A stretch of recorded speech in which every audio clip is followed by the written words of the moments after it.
Página de abertura. Do livro Pão Nosso, psicografado por Francisco Cândido Xavier, pelo Espírito Emmanuel. Título da mensagem: Coisas Invisíveis. Porque as suas coisas invisíveis, desde a criação do mundo, tanto o seu eterno poder como a sua divindade se estendem e claramente se veem pelas coisas que estão criadas. Paulo aos Romanos 1:20. O espetáculo da criação universal é a mais forte de todas as manifestações contra o materialismo negativista, filho da ignorância ou da insensatez. São as coisas criadas que falam mais justamente da natureza invisível, onde a atividade que se desdobre sem base. Toda forma inteligente nasceu de uma disposição inteligente. O homem conhece apenas as causas de suas realizações transitórias, ignorando, contudo, os motivos complexos de cada ângulo do caminho. A paisagem exterior que lhe afeta, o sensório, é uma parte minúscula do acervo de criações divinas que lhe sustentam o habitat, condicionado às suas possibilidades de aproveitamento. O olho humano não verá além do limite da sua capacidade de suportação.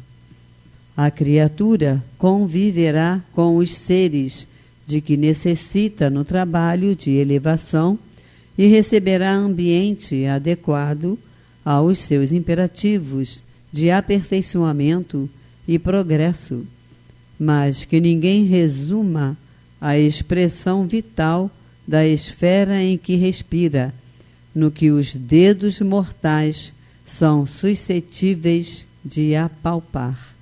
Os objetos visíveis no campo de formas efêmeras constituem breve e transitória resultante das forças invisíveis no plano eterno. Cumpre os deveres que te cabem e receberás os direitos que te esperam. Faze corretamente o que te pede o dia de hoje e não precisarás repetir a experiência amanhã. Emmanuel. E agora, a palestra. Hoje daremos continuidade ao estudo de O Livro dos Espíritos, o qual contém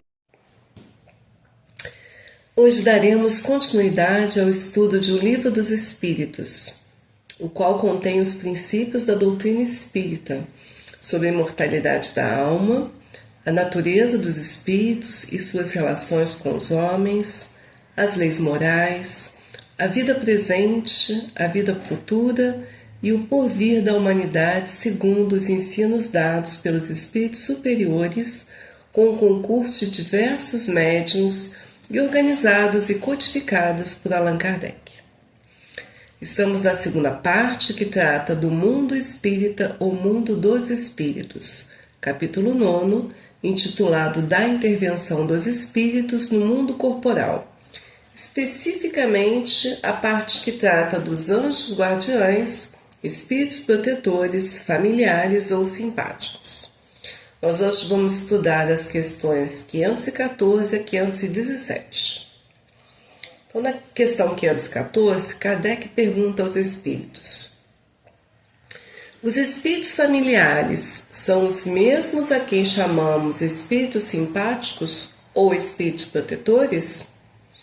E os espíritos esclarecem que existem gradações na proteção e na simpatia, acrescentando que podemos dar-lhes os nomes que nós quisermos, mas que o espírito familiar é antes o amigo da casa.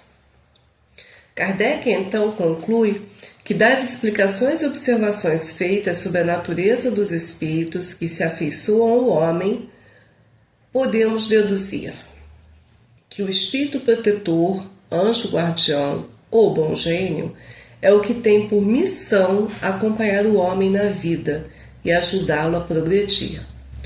Ele é sempre de natureza superior com relação ao protegido. Aí a gente abre um parêntese, né, para lembrar quão misericordioso Deus é para com todos nós, né, nos concedendo a proteção peculiar de um espírito cuja missão é nos acompanhar nessa vida e nos ajudar a progredir. Olha que situação maravilhosa, não é verdade? O quanto nós devemos agradecer por esse espírito que vem nos ajudar e que é superior a nós, né? A nós protegidos por eles, que tudo faz para a nossa evolução, para o nosso progresso. Então, que nós possamos sempre buscar uma sintonia com esse espírito que nos auxilia, né, incansavelmente. Continuando os esclarecimentos de Kardec, os espíritos familiares se ligam a certas pessoas por laços mais ou menos duráveis, com o fim de lhes serem úteis, dentro dos limites do poder, quase sempre muito restrito de que dispõem. Eles são bons, porém muitas vezes pouco adiantados e mesmo um tanto levianos. Ocupam-se de bom grado com as particularidades da vida íntima e só atuam por ordem ou com permissão dos espíritos protetores. Lembra lá o anjo guardião que a gente acabou de falar, né? Ou bom gênio. Já os espíritos simpáticos são os que se sentem atraídos para o nosso lado por afeições particulares e ainda por uma certa semelhança de gostos e de sentimentos, tanto para o bem como para o mal. De ordinário, a duração de suas relações se acha subordinada às circunstâncias. Ou seja, olha a nossa responsabilidade, abrindo um novo parêntese, né, com relação ao que nós atraímos. Porque essa simpatia não é só para o bem, como bem esclareceu aqui Kardec, né? Ela pode ser para o bem e pode ser para o mal. Então, tudo vai depender do que nós queremos atrair, né? Da nossa sintonia, né? Aquela espécie de estação de rádio, né? Que a gente vai localizar. Então, quer dizer, a nossa sintonia com o melhor, com o mais elevado, né? Buscar nos equilibrar quando nós sentimos que nós estamos nervosos, né? Usar aquela aguinha santa que Chico nos sugeria, né? Tem vontade de falar uma coisa que não deve? Enche a boca de água, né?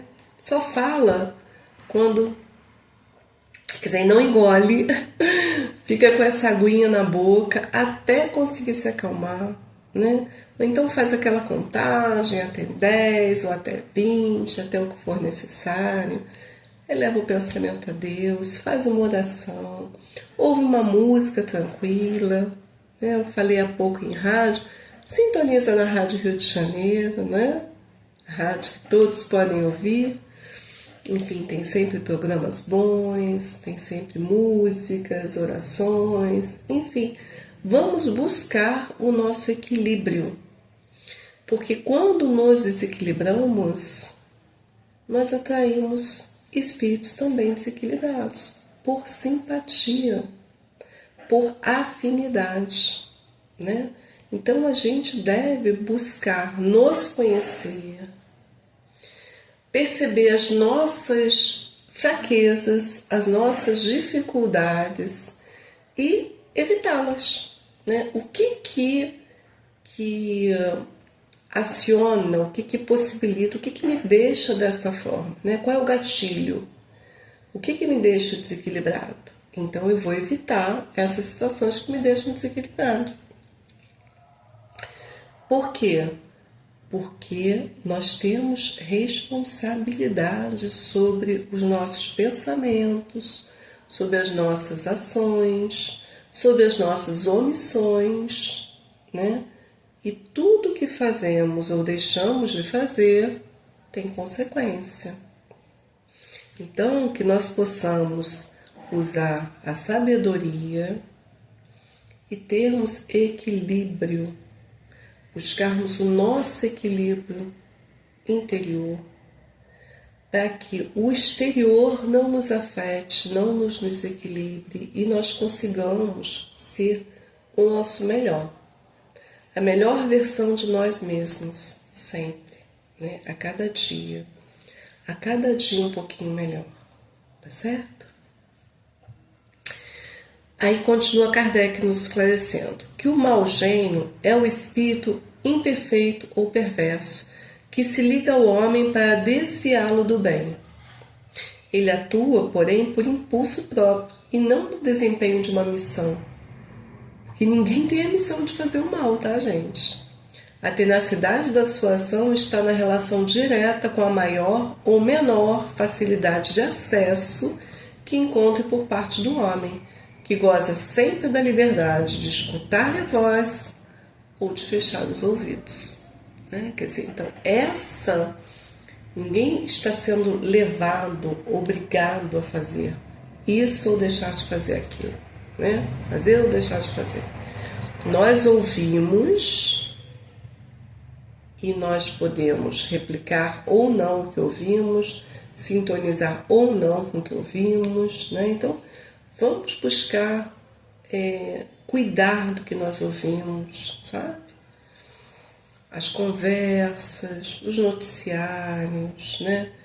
Livros, redes sociais, buscar qualidade do que nós ouvimos, né?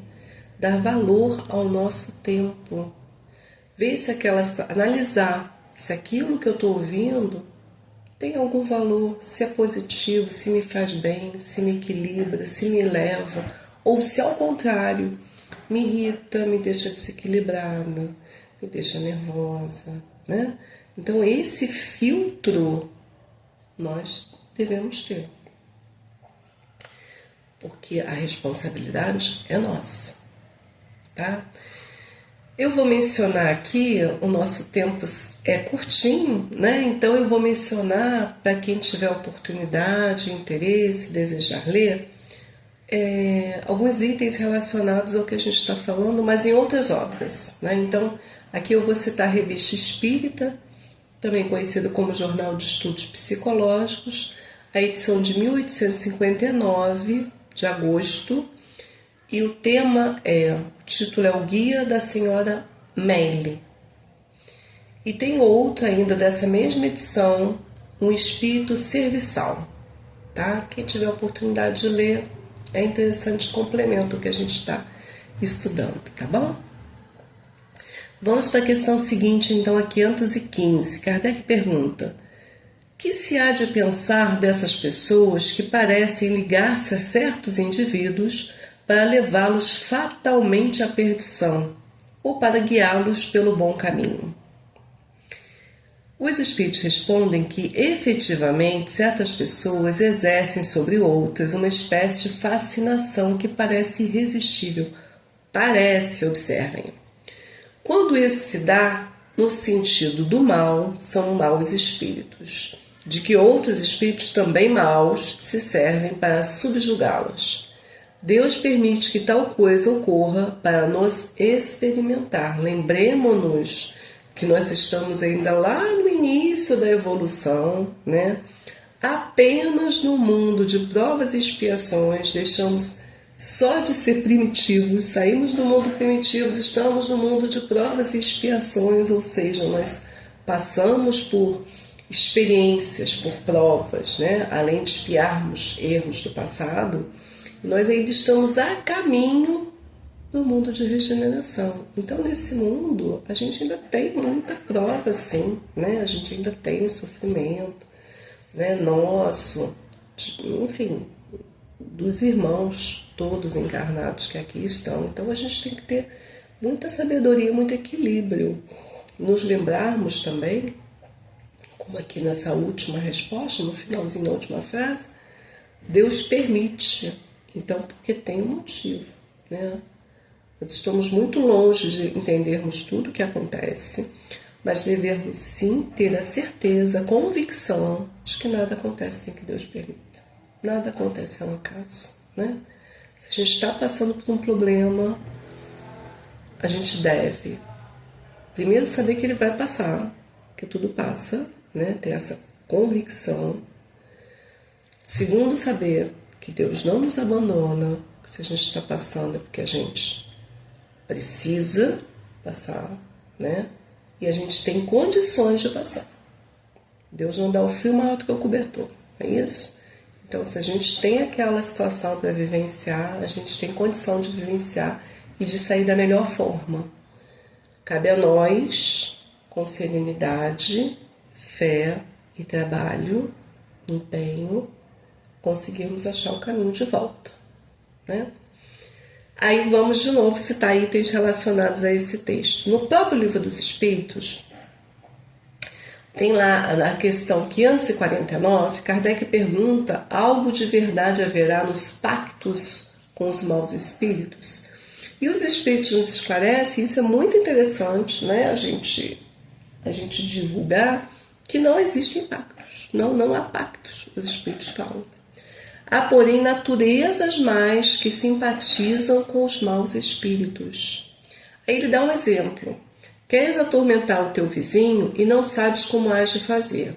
Chamas então para os espíritos inferiores que, como tu, só querem o mal e que, para te ajudarem, exigem que também os sirvais em seus maus desígnios, né? Você me ajuda no mal que eu te ajudo também, no mal. Mas não se segue que o teu vizinho não possa livrar-se deles por meio de uma conjuração oposta e pela ação da vontade. Lembra a questão da sintonia que eu falei com vocês? Então, aquele que intenta praticar uma ação má, pelo simples fato de alimentar-se essa intenção, chama em seu auxílio espíritos maus. É a lei da sintonia. Aos quais fica então obrigado a servir, porque dele também precisam esses espíritos para o mal que queiram fazer. Nisso apenas é o que consiste o pacto, né? Como se fosse uma dívida criada por conta de uma situação dessa. O fato de o homem ficar às vezes na dependência dos espíritos inferiores nasce de se entregar aos maus pensamentos que estes lhe sugerem. Olha de novo o mau pensamento. E não de estipulações quaisquer que com eles façam. O pacto, né, o acordo, no sentido vulgar do termo, é uma alegoria representativa da simpatia existente entre o indivíduo de natureza má e espíritos malfazejos. Quer dizer, eles se unem com o objetivo comum de fazer o mal, né? Então, cuidemos para que nós não sintonizemos, não atraiamos espíritos que desejam o mal. Tá certo? Na questão 551, ainda, né, vai ser estudada ainda, que a gente não está nela, mas assim, porque tem relação com isso, a gente vai dar uma adiantadinha aqui. Kardec pergunta: pode um homem mau, com o auxílio de um mau espírito que lhe seja dedicado, fazer mal ao seu próximo? Olha que interessante, por isso que a gente trouxe, gente. Os espíritos esclarecem que não, Deus não o permitiria. Ou seja, o espírito, quer dizer, encarnado, né? Nós encarnados, assim como nós desencarnados, nós estamos o tempo inteiro sob a proteção de Deus. Só que nós temos o livre-arbítrio. Então, se nós conseguimos estar com o pensamento elevado, procurando fazer as coisas certas, etc., o espírito malfazejo não necessariamente vai conseguir nos atingir. Por quê? Porque Deus não vai permitir. Mas nós temos a nossa responsabilidade, né? Nós temos que fazer a nossa parte. Aí, lá no Livro dos Médiuns, né, também conhecido como Guia dos Médiuns e dos Evocadores, na segunda parte, que trata das manifestações espíritas, capítulo 23, vai haver lá a explicação dos termos que a gente mencionou aqui relacionados à obsessão. Então, é interessante, quem puder ler os itens 237, 239, 240, é um complemento do presente estudo que a gente está fazendo. Vai falar sobre a obsessão, sobre a fascinação, sobre a subjugação. A diferença entre essas situações. Então, assim, muito rapidamente falando, o que acontece? Os bons... É importante a gente saber, tá, gente? A obsessão, isto é, o domínio que alguns espíritos logram admitir sobre certas pessoas, ela nunca é praticada senão pelos espíritos inferiores que procuram dominar. Porque os bons espíritos nenhum constrangimento impõem. Eles aconselham, combatem a influência dos maus e, se não os ouvem, retiram-se. Os maus, ao contrário, se agarram àqueles de quem podem fazer suas presas. Se chegam a dominar algum, identificam-se com o espírito deste e o conduzem como se for a verdadeira criança. Então, a obsessão ela apresenta caracteres diversos que é preciso distinguir e que resultam do grau do constrangimento e da natureza dos efeitos que produz. Ou seja, se é maior a submissão ou menor.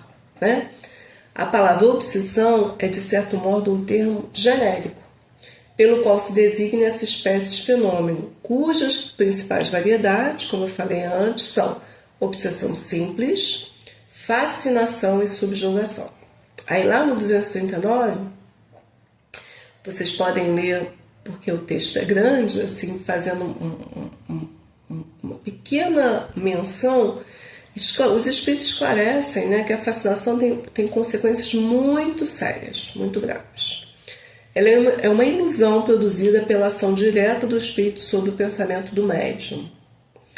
E o médium fascinado não acredita que ele esteja sendo enganado. Então, por isso tão importante só existir, só participar de atividade mediúnica em centro espírita. Por quê? Além de você ter a proteção da casa, da espiritualidade que mantém a casa, você tem os seus pares, os outros médiuns, que vão estar ali também observando o que está acontecendo. É importante ter esse crivo, para que não haja ilusão, para que a vaidade não torne uma confiança cega a qualquer mensagem, e muitas vezes uma mensagem com cunho errado, que traz informações erradas. Então, essa espécie de obsessão, a fascinação, ela é muito perigosa, tá? E é importantíssimo, voltamos a dizer, que haja esse senso, que você faça a peneira do que está sendo encaminhado. Não importa a assinatura, não importa que tenha algumas palavras do bem, é importante verificar o todo da mensagem, tá certo? Por isso a fascinação tem consequências muito graves. Ela é uma ilusão produzida pela ação direta do espírito sobre o pensamento do médium, que de certa maneira lhe paralisa o raciocínio relativamente às comunicações. Esse médium fascinado, ele não acredita que eu esteja enganando, lembra que eu falei antes? E não quer dizer que a pessoa seja uma pessoa inculta, não, tá? Inculta ou com baixa inteligência, não. Muitas vezes é uma pessoa muito inteligente, muito culta e sofre a fascinação. Então, todos nós precisamos estar muito alertas em relação a isso, tá? O espírito tem a arte de lhe inspirar ao médium fascinado confiança cega que o impede de ver o embuste, de compreender o absurdo que muitas vezes escreve. Já a subjugação é mais séria ainda, está lá no item 240. Ela é uma constituição que paralisa a vontade daquele que a sofre e o faz agir a seu malgrado. Ele fica sob verdadeiro domínio. ela pode ser moral ou corporal. No primeiro caso, moral, o subjugado é constrangido a tomar resoluções muitas vezes absurdas e comprometedoras, como uma espécie de ilusão que julga sensatas, né? É um tipo de fascinação. E no segundo, quando é corporal, o espírito atua sobre os órgãos materiais e provoca movimentos involuntários. Então, assim, da pessoa ficar de joelho, sabe? Situações, às vezes, vexatórias, etc. Só que isso, vejam, ninguém é subjugado, de repente, né? Isso é uma crescente. Então, você primeiro tem que estar sendo uma obsessão simples. Aí, se você não cuidar, orar e vigiar, lembra constantemente, se você não se cuidar, se não tiver pensamentos elevados, etc., esses cuidados, isso pode ir se agravando, virar uma fascinação e virar depois uma subjugação. Isso pode acontecer, né? Mas é importante estar sempre buscando os melhores pensamentos, as melhores leituras, né? Uma sintonia mais elevada, porque aí esse aspas, vínculo se rompe, tá certo? E ele faz também na 241 um esclarecimento muito importante que antes, né, se utilizava o nome possessão, sabe? Quando se falava desse exercício pelos maus espíritos, dessa influência dominadora, por assim dizer, né? Só que a possessão seria, na realidade, como se fosse uma posse mesmo, né? Quer dizer, é como se o espírito pudesse coabitar o corpo do encarnado. E na realidade isso não acontece, né? É apenas um constrangimento. Então, por isso, o Espiritismo adotou a palavra subjugação, porque ela exprime perfeitamente essa ideia, né? Para nós, então, para os espíritas, não há possessos, né? Não existe possessão, no sentido vulgar do termo. Há somente obsidiados, subjugados e fascinados, tá certo? Quem tiver a oportunidade de dar uma lidinha com mais calma, ok? Bom, a questão seguinte, 516. Poderiam os nossos bom e mau gênios encarnar a fim de mais de perto nos ajudarem na vida? E os espíritos esclarecem que sim. Isso às vezes se dá. Mas também é comum encarregarem dessa missão outros espíritos encarnados que lhes são simpáticos. Aí tem lá uma questão no Livro dos Espíritos, a questão 470, que a gente já passou por ela, né, nesse estudo sistematizado, que Kardec pergunta assim: os espíritos que ao mal procuram induzir-nos e que põem assim em prova a nossa firmeza no bem, procedem desse modo cumprindo missão? Olha o termo que Kardec pergunta, missão. E se assim cabe-lhes alguma responsabilidade? A espiritualidade esclarece. Prestem atenção que isso é muito importante, gente. A resposta é: a nenhum espírito é dada a missão de praticar o mal. Viu? A nenhum. Ninguém encarna com a missão de praticar mal. De matar, de cometer suicídio. Não, nada disso, tá? A pessoa pode praticar o mal, sim, né? Se estiver com ele sintonizado, enfim, se não conseguir se afastar do desejo do mal, né? Mas ela não vem com essa missão. Ninguém tem missão de praticar mal. Missão é para fazer o bem, não o mal, nunca o mal. Aquele que o faz age por conta própria, sujeitando-se, portanto, às consequências, né? Pode Deus permitir-lhe que assim proceda para vos experimentar, lembra da prova? Nunca, porém, lhe determina tal procedimento. Compete-vos, pois, repeli-lo. Quer dizer, a nós cabe, mais uma vez, cuidar disso, tá certo? Aí eu cito de novo a Revista Espírita, só que agora é a edição de agosto de 1866. Lá no tema Questões e Problemas, o título é Crianças, Guias Espirituais dos Pais. E aí trata de um caso muito interessante, né, de um filho que desencarnou, quem tiver a oportunidade de ler também, e ele veio a ser o mentor espiritual, né? Quer dizer, o anjo de guarda, o espírito protetor da mãe dele.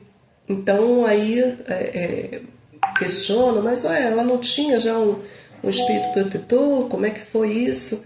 E aí o espírito esclareceu que ele já era um espírito muito antigo, né? Já tinha existido há muito tempo antes da mãe dele, e que quando ele desencarnou, o espírito que era o espírito protetor da mãe dele se afastou por uma outra missão e ele assumiu o posto que já era dele mesmo, né? E conta a história, os pais não tinham uma religião, enfim, acabaram perdendo 3 filhos em alguns dias, e isso levou eles a buscarem a consolação no espiritismo.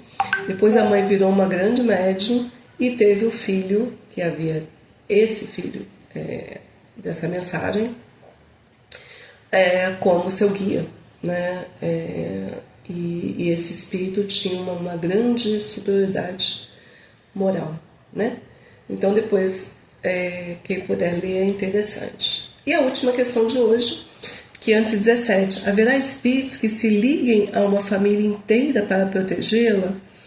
E os espíritos esclarecem que alguns espíritos se ligam aos membros de uma determinada família, que vivem juntos e unidos pela afeição.